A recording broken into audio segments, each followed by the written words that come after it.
Price God. இன்றைய தியானம் ஏசாயா 53:7 முதல் 10 வரை. அவர் நெருக்கப்பட்டும் ஒடுக்கப்பட்டும் இருந்தார், ஆனாலும் தம்முடைய வாயை அவர் திறக்கவில்லை.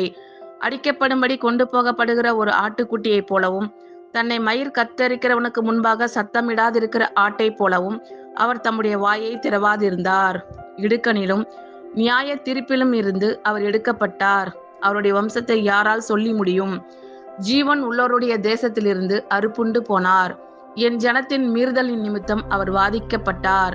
துன்மார்க்கரோடே அவருடைய பிரேத குழியை நியமித்தார்கள், ஆனாலும் அவர் மரித்தபோது ஐசுவரியவானோடே இருந்தார். அவர் கொடுமை செய்யவில்லை, அவர் வாயில் வஞ்சனை இருந்ததும் இல்லை.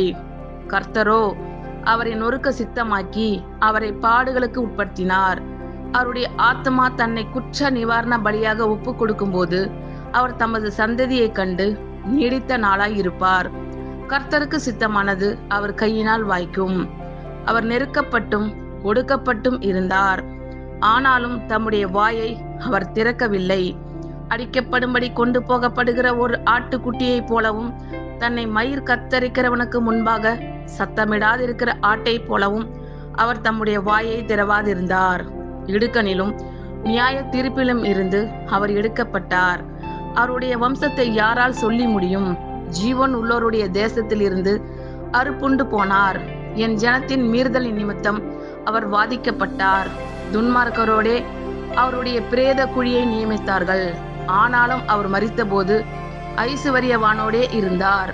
அவர் கொடுமை செய்யவில்லை, அவர் வாயில் வஞ்சனை இருந்ததும் இல்லை.